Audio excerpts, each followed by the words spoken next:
Bom, pessoal, vamos lá agora falar sobre o cálculo de infusões contínuas, né? Os famosos, popularmente denominados drippings, né? Que é muito comum em terapia intensiva e faz parte da nossa rotina hospitalar com bastante frequência nesse tipo de unidade, né? Unidade de terapia intensiva. Então, o foco da aula são os cálculos, né? Principalmente quando a gente está falando de dispensação, da distribuição intra-hospitalar, né? Da gente, por exemplo, fazer a distribuição com base nas velocidades de infusão desses medicamentos, para dispensar quantidades suficientes, mas ao mesmo tempo seguras para a equipe de enfermagem manter esses medicamentos infundindo, certo? Então, vamos começar aqui com uma parte inicial, né? Lembrando um pouco da parte caracterizando, né, conceitualmente, que é uma infusão contínua. Nesse gráfico a gente consegue ver, né, eu representei aqui, são representações didáticas, claro, né, divisões didáticas, né, a infusão em bolos, a infusão lenta intermitente e a infusão contínua. Bolos normalmente são medicamentos que são administrados em pequenos volumes, né, em seringas, né, em velocidades bastante rápidas. E aqui é uma representação esquemática das diferenças marcantes de perfil de concentração plasmática, né? Você, ao controlar a velocidade de infusão, você consegue controlar também o pico, o CMA, a concentração máxima, o tempo de área sobre a curva, né? O tempo de eliminação do fármaco e tal, e consegue ter perfis diferentes aí, controlar tanto os efeitos tóxicos dependentes da concentração plasmática, quanto a eficácia, né? Você consegue dar, dependendo até a mínima dose eficaz e manter dentro da janela terapêutica. Então aqui eu fiz uma representação como se fosse assim, a janela terapêutica, né? No caso, se aqui seria hipoteticamente uma concentração mínima para o efeito, né? Para você obter algum efeito, e esse efeito vai gradando aqui, né? Nessa faixa de concentração plasmática, e aqui seria o limite de toxicidade, né? Acima disso, você corre risco de ter reações adversas dependentes da concentração plasmática, que nem todas são, né? Algumas são independentes da concentração plasmática, elas vão ocorrer, né? São as mais idiosincráticas, né? Então, quando você tem bolos, ou seja, você tem uma administração muito rápida em um período de tempo muito curto, você tem um C máximo bastante pronunciado, né? Uma concentração plasmática máxima bastante pronunciada, né? E num espaço de tempo muito curto, né? Você consegue alcançar esses altos níveis plasmáticos num espaço de tempo muito curto. Isso pode ser desejável dependendo do contexto, né? De alguns fármacos. No entanto, você aumenta o risco de extrapolar aqui, de alcançar os níveis tóxicos, né? Para aquele organismo, para aquele indivíduo. E ao mesmo tempo, quanto você vai tornando as infusões mais lentas, né, você consegue, né, diminuir, para usar um termo da moda do Covid, né, senão uma achatada na curva, né? No caso, você diminui um pouco a intensidade do pico de concentração plasmática, né? Por outro lado, você também demora um pouco mais a alcançar essa concentração máxima e você aumenta o tempo, por exemplo, aqui desse fármaco, né, hipotético, né? O tempo dele acima do efeito da concentração mínima de efeito. Então, você pode até aumentar a duração de um efeito, né? Apesar de ter variações de magnitude, porque não são concentrações tão altas quanto no bolos. Isso, por exemplo, quando se fala em antimicrobiano, né? Alguns antimicrobianos que são concentração dependente, na verdade, tempo dependente, né? Se aqui esse efeito mínimo aqui for o MIC, né? Ou sim, a concentração inibitória mínima, né? As penicilinas, por exemplo, quanto mais tempo você mantém a concentração plasmática acima desse sim, melhor a chance, maiores as chances de cura, né? Pela própria relação farmacocinética farmacodinâmica que as penicilinas em geral têm. E aí, nessas infusões intermitentes, ou seja, várias vezes ao dia, né? Se você aumentar um pouco a velocidade de infusão, né? Diminuir a velocidade de infusão, correr um pouco mais lentamente, você consegue modular essas curvas de concentração plasmática.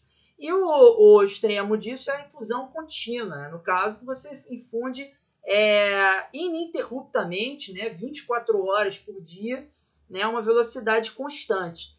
Então, quando você infunde a uma velocidade constante, você chega a um ponto que a concentração plasmática ela não varia, né? Porque isso significa que a taxa de administração do tanto de fármaco, a velocidade com que o fármaco está entrando no organismo pela infusão é equiparada, né, à velocidade que o corpo está eliminando esse fármaco, né? Seja por um somatório da via hepática, da via renal, de qualquer via, enfim, que esse fármaco dependa, e também da distribuição, né, para os tecidos, dependendo do volume de distribuição. Então, esse é um estado de equilíbrio, onde essas velocidades, né, equilíbrio dinâmico, onde a velocidade que o fármaco está entrando está em equilíbrio, né, está equivalente a essa velocidade que o fármaco está saindo do sangue, né, seja por distribuição, seja por eliminação, principalmente pela eliminação, certo? E aí isso pode ser muito vantajoso em algumas situações, as infusões contínuas, né? E hoje a gente vai se concentrar nos cálculos especificamente, entender um pouco como isso funciona na prática, certo? Para fins, principalmente de distribuição dos medicamentos, né? Quando a gente está falando na farmácia hospitalar especificamente. Então, em UTI, como eu falei, é uma situação muito, muito frequente, né? Você tem alguns fármacos que são usualmente aplicados em infusões contínuas, principalmente aqueles que são fármacos relacionados ao suporte avançado de vida, né? Ou seja, aqueles envolvidos no controle hemodinâmico, né? Sedação e analgesia, que são essenciais para o paciente tolerar, né, a situação clínica dele grave atual, e a intubação também, né, a ventilação mecânica, né? A sedação é muito importante para tornar isso possível, né? E o bloqueio neuromuscular, né, que é popularmente também referido como curarização, né, o uso dos curares, né, e tal. São medicamentos que podem ser usados de forma infusão contínua na UTI, quando você fala, por exemplo, de adaptação à ventilação mecânica, né? Melhor acoplamento do paciente à ventilação mecânica. No Covid-19, né, foi uma grande diferença, uma grande particularidade dos pacientes de Covid-19 graves, que chegam a ser intubados, chegam a ficar em ventilação mecânica, é essa necessidade de bloqueio neuromuscular para adaptação à ventilação mecânica. Então, eram situações bem dramáticas, assim, que isso se usa normalmente em situações bastante extremas que o paciente não consegue se adaptar à ventilação mecânica. Então, aí a gente exemplifica com alguns fármacos, né, e muitos deles são de meia-vida curta, né, o que torna a infusão contínua desejável, né, ou seja, noradrenalina, por exemplo, que é um vasopressor, o principal vasopressor utilizado em pacientes hipotensos, né, em sepse grave e tal, é um bom exemplo de um fármaco com a meia-vida de minutos, né? Ou seja, se você fosse fazer uma infusão intermitente, você tem que fazer doses a cada minuto, a cada 10, 5 minutos, 20 minutos, ia ter que ir lá fazer um bolos, né? Uma administração em bolos. Então, a infusão contínua é uma forma de você manter níveis plasmáticos estáveis daquilo dali. E o fato da noradrenalina ser de meia-vida curta também é bom, porque o paciente grave muito instável, né, é muito fácil dessa dose que está sendo administrada para ele agora ser insuficiente ou ser muito excessiva, né? No caso, se você acerta a dose para mais, o paciente vai de hipotenso a hipertenso, né? Se a meia-vida da noradrenalina fosse longa, né, ia demorar muito até passar o efeito e o paciente ia ficar hipertenso por muito tempo. Então, para isso, basta desligar lá ou diminuir a velocidade de infusão naquele momento, e aí a pressão responde aquilo, a pressão arterial do paciente responde aquilo de uma forma muito rápida. Então, isso é um grande benefício para o controle de pacientes instáveis, o fato de muitos desses fármacos serem de meia-vida muito curta, como, por exemplo, o próprio midazolam, um sedativo, propofol, a desmedetomidina, né? O atracúrio também, na minha vida é relativamente curta, e por aí vai. Muitos desses têm esse parâmetro importante que são utilizados dessa forma na UTI. Então, esses são alguns dos fármacos que a gente vê habitualmente feitos por infusão contínua, né? Ou seja, 24 horas infundindo, e que, obviamente, a velocidade de infusão ao longo do dia pode ir mudando, subindo ou descendo, aumentando ou diminuindo à medida da resposta clínica do paciente, certo? Então, na UTI essas coisas são muito dinâmicas, né? Então, Posto isso, né, a gente vai recuperar essas informações quando for falar dos cálculos. A gente tem os materiais utilizados, as seringas, né, os frascos ampola e as ampolas, né, e os frascos de soro, né, que a gente tem disponíveis no hospital, né, normalmente para preparar essas soluções injetáveis. Né? E esses cálculos que eu vou mostrar agora são estritamente os cálculos, né? E aí a gente pode imaginar um cenário que seja a farmácia manipulando, né, com uma central de diluição, como a gente falou nas outras aulas, né, na cabine de fluxo laminar, etc. Ou a própria enfermagem manipulando e a farmácia dispensando para a enfermagem preparar. Né? Então a gente pode imaginar esses dois cenários. Aqui, esse cálculo é um cálculo relativamente simples, que é o cálculo considerando o cenário de que a farmácia não manipularia e enviaria uma quantidade suficiente para a enfermagem ficar guarnecida por 24 horas. Então, é esse o cálculo hipotético que a gente vai considerar para esse vídeo, certo?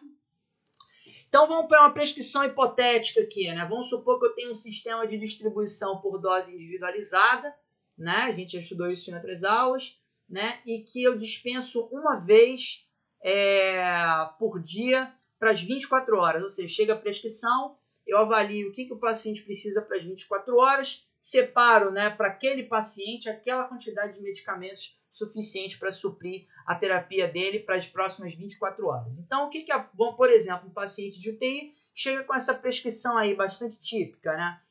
Noradrenalina, fentanil e 10-medetomidina. O paciente sedado com uma sedação relativamente superficial, né, com a 10-medetomidina, não tão profunda, analgesia com fentanil e a noradrenalina para controle pressórico. Né? Então, a gente vai fazer hipoteticamente como seria uma prescrição. Então, aqui a gente pode ver que tem diluições padrão. Né? É muito comum nos hospitais, na verdade desejável, que se tenham diluições padrão desses fármacos. Né? Porque você ter muitas diluições, ou cada hora usar uma diluição, fica mais difícil para a equipe de enfermagem vigiar, né? Esse paciente aqui está com a solução a 2 mg por ml, esse aqui está com a solução a 0,5, esse aqui. Então, assim, as magnitudes das velocidades de infusão, né, pode confundir muito se você não tem um padrão de diluições praticados no hospital. Então, esse estabelecimento de padrão, ele é bastante útil do ponto de vista de segurança, certo? E aí chega para a gente, por exemplo, com essas soluções padrão, né, essas diluições padrão, aí está a apresentação, noradrenalina 2 mg por ml ampola, essa é como vem na ampola, né, ou seja, como vem comercialmente, e a solução de uso seria 5 ampolas, ou seja, 20 ml, mais 80 soro de soro glicosado, total de 100 ml, ou seja, uma diluição aqui 5 vezes, né? No caso, 20 para 80, somando 100. E aí, velocidade de infusão 10 ml hora. Claro que essa velocidade, como eu falei, ela pode ser dinâmica ao longo do dia se o paciente estiver instável, né? E aí é importante, por exemplo, uma coisa que a gente faz bastante no hospital é a gente checar as velocidades de infusão de tempos em tempos, mesmo depois dessa primeira dispensação, né, que a gente vai fazer nesse sistema individualizado que eu narrei para vocês, hipotético, né? A gente rechecar essas velocidades para ver se elas aumentaram, né? Porque a gente pode precisar mandar um complemento para fechar as 24 horas. Então, a gente vai fazer o cálculo para uma velocidade só, mas considerando que em um plantão é importante você checar várias vezes se essas velocidades não foram alterando. Então, estamos aqui com os 3 medicamentos, então vou fazer o cálculo de um por um, né? Quantas ampolas eu teria que dispensar para as 24 horas de cada um deles. Então, para a noradrenalina, eu tenho aí a ampola de 4 ml a 2 mg por ml, né? Então, cada ampola tem 8 mg, né? Por assim dizer. Nessa solução diluída que a gente já contou, e está prescrito para iniciar, né? Pelo menos naquele momento que você recebe a prescrição, chegou a 10 ml hora. Primeira coisa que eu tenho que saber, se a velocidade é 10 ml hora, quanto de volume, quantos ml dessa solução eu vou precisar para 24 horas, certo? Então, eu pego aqui, se a cada hora eu uso 10 ml, 10 vezes 24, 240 ml da solução diluída, ou seja, dessa solução aqui, né? Que é aquela que está infundida 10 ml hora. Para saber quantas ampolas, né, o que eu tenho que fazer? Cada etapa tem 100 ml. Primeiro de tudo, quantas etapas, né, quantas soluções dessa de 100 ml eu vou precisar para as 24 horas? Então, se eu preciso de 240 ml, né, 240 dividido por 100 vão ser 2,4 etapas, né, que a enfermagem vai precisar para fechar as 24 horas de infusão. Observa aqui o seguinte, né, como a diluição é padronizada, não tem como eu mandar, ela não vai fazer 0,4 etapa, ela vai fazer de uma etapa de 100 ml. Tá? Então, eu não posso também dispensar menos, vou arredondar para baixo, vou dispensar só para 2 etapas.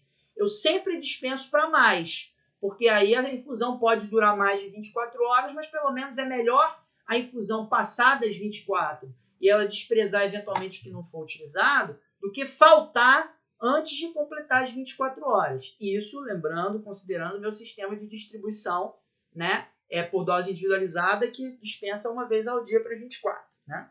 Então, não é desejável dentro desse sistema de distribuição.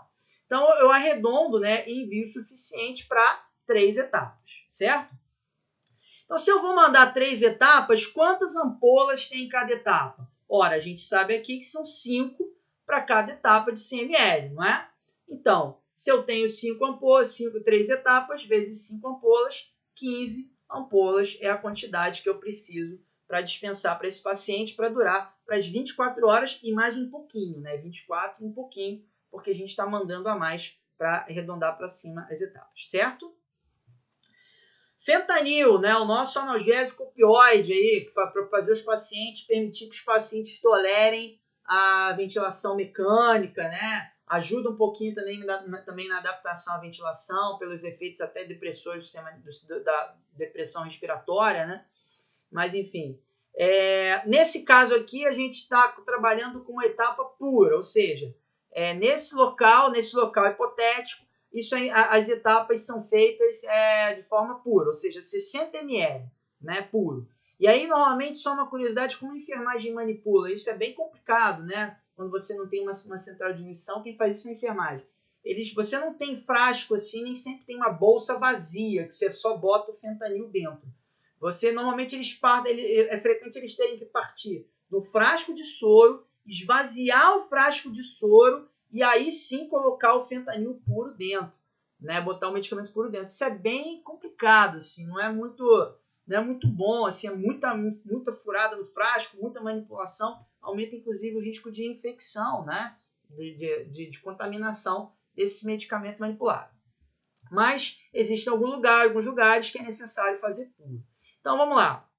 Infusão a 2 ml hora, né? Especialmente, por exemplo, imagine que você quer restringir muito os volumes, né? Paciente com anasarco, paciente com uma insuficiência renal muito grave, retendo muito líquido, né? Você, eventualmente, na UTI precisa secar as diluições, diminuir ao máximo o aporte hídrico, o aporte volêmico, e aí você concentra as diluições todas dos medicamentos, lembrando que o paciente está com acesso venoso profundo, a gente já falou isso na outra aula, porque que o acesso profundo permite que a gente faça isso também. Então vamos lá, mesmo raciocínio da outra situação, 2 ml hora. Quantos ml de solução dessa etapa eu vou precisar para ele puro? Né? 2 vezes 24, 48 ml da solução. Aqui não está diluída, né? Tem um erro no slide. Não é diluída, a solução está pura, né? Certo? Então, cada etapa tem 60 ml. Se eu preciso de 48 ml para as 24 horas, né? Então, uma etapa dá para mais de 24 horas. Né? Ou seja, para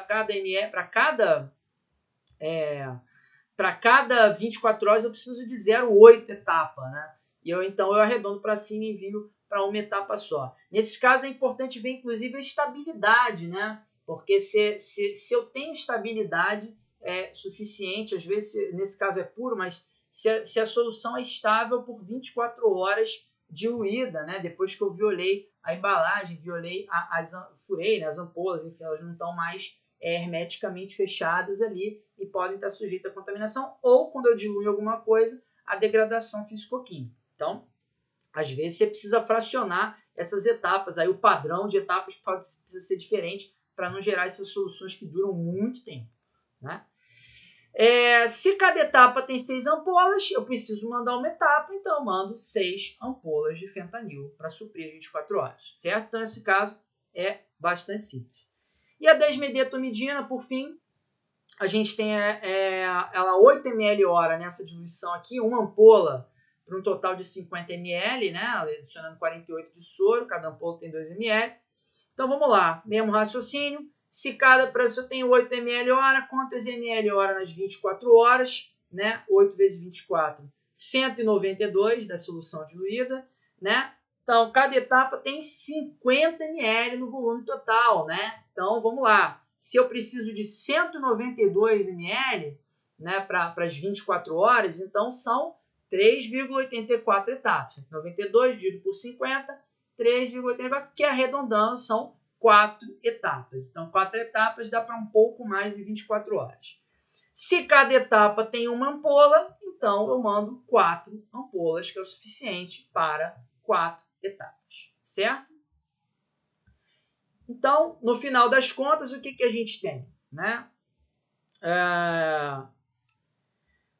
De Nora, para esse paciente, eu vou mandar 15 ampolas. De fentanil, eu vou mandar 6. E de desmedetomidina, eu vou mandar 4. Pronto. Boto tudo no saquinho, identifico o nome do paciente, envio para o posto de enfermagem. A enfermagem vai manipular esse medicamento à medida do necessário, certo? Se a gente tivesse uma central de diluição, né, esse seria o cálculo para separar e manipular no próprio central de diluição. Né? E aí, no caso, né, se você tivesse, por exemplo, um sistema de distribuição que fizesse várias distribuições por dia, né, por exemplo, 3 vezes ao dia, né, você dispensa para os medicamentos de 16 à meia-noite, depois de meia-noite às 6, depois de 6 às 16 do outro dia. Né? Você teria, inclusive, condições de calcular a duração dessas etapas e mandar as etapas à medida do que foi consumido, que te permitiria até conferir, olha, será que mudou a velocidade de infusão de noite, né, antes de mandar o da meia-noite, né, por exemplo, da noradrenalina, que seriam 3 etapas aí, mais ou menos, durante as 24 horas. Você poderia mandar ir manipulando mais próximo ao horário. E isso te permite, por exemplo, quando suspende, o paciente foi a óbito, ou o paciente suspendeu a noradrenalina, te permite não enviar desnecessariamente medicamentos que foram suspensos, que não foram administrados. Então, o sistema de distribuição tem mais dispensações ao longo do dia, tem algumas vantagens. Mas nesse hipotético que a gente usou aqui, em que a gente vai mandar o suficiente para as 24 horas, uma vez no dia, e quem vai manipular a enfermagem, essa seria a situação hipotética e o cálculo hipotético, certo? Então é isso. Um abraço a todos e até a próxima.